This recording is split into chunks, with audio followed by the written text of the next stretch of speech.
This is a quick video to demonstrate my roboButton Internet of Things Bluetooth LE case study platform that I've built. And so this is just some hardware I've put together that allows me to kind of play around with IoT, home automation experiments with my Android device using Google APIs and such. So over here on the left side of the screen is an overhead camera showing my hardware. This is what I call the actual roboButton. And I've got a couple different form factors. I've got a door lock, but this one's just a normal on-off. Basically, it's a very expensive on-off switch, basically. And so this is an Adafruit NeoPixel ring, and it shows the current state, which is on. It's green right now, which is on. So this is an extension cord that comes off, and plugged into the extension cord is just this light bulb. So if I turn it off, you see this turns red, actually. This is glowing red. It's hard to see with the camera. And then the light's turned off. If you hit the button, it turns green and the light's on. Now on the right side of the screen, this is just a screencast of my phone, which is right here.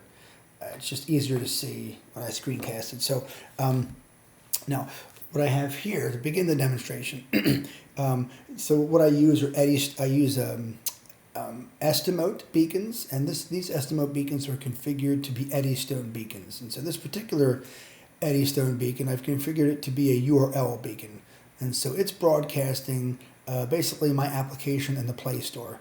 So so if you look in the app on my device here, you'll see that there is it's getting a notification that it basically sees this beacon nearby. Okay, and so if I click on it, you'll see it shows the roboButton in the Play Store app. So I've already installed this application on this device. So now what I'm going to show you is the next step. So the person's in my house, they're a guest in my house, and I want them to be free to just turn on and off light switches, whatever, with their phone. So they've walked into my house, they've installed the roboButton application, and now as they walk through the house, they're going to encounter beacons in my house. So I have another beacon here.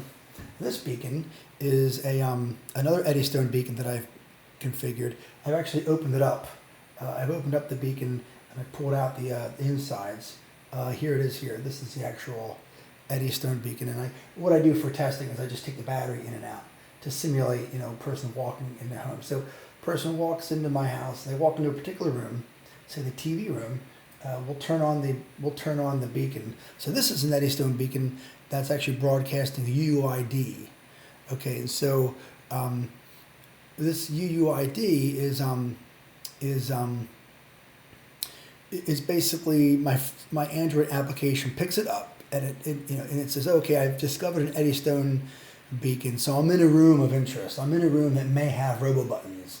So then my app begins to then look for these things, right? It starts looking for a roboButton. And now, and you'll see here, there's something that appeared in my notification bar.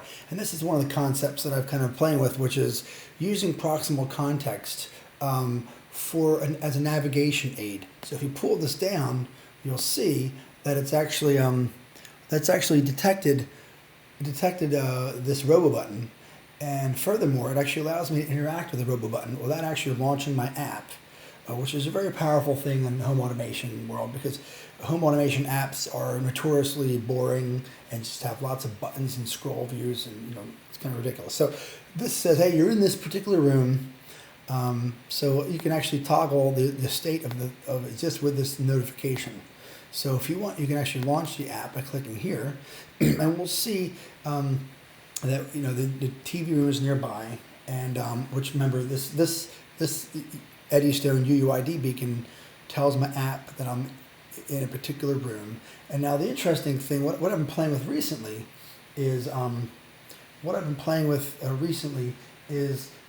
the Google Proximity API, and that's what I'm using here. So what happened was the person installed this app, and the only way it's getting information is from the Proximity API.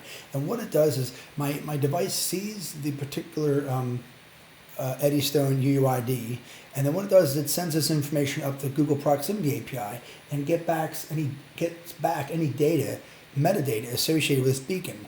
And so, in particular, in this case, it's retrieved two things that have been associated with this beacon. The first thing it retrieved is the name of the beacon, which is TV room. Okay. The second thing is it's retrieved back the name of a particular button that's also found nearby this beacon.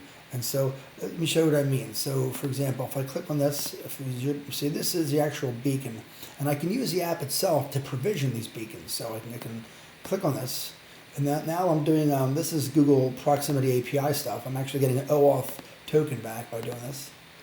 And then I can name it something else. Let's call it, let's call it the dining room. Okay. Okay, so I do that, done, and you see this will change the dining room. Go back here. Now I've actually changed the attachment. This is called an attachment in Google Proximity in parlance, and so the attachment has changed for this beacon.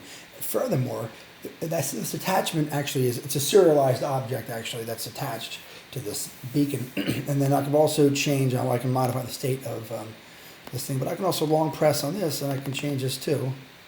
And I can call this, I'm in the dining room, so dining room, so we can say overhead light, right? So we can do that.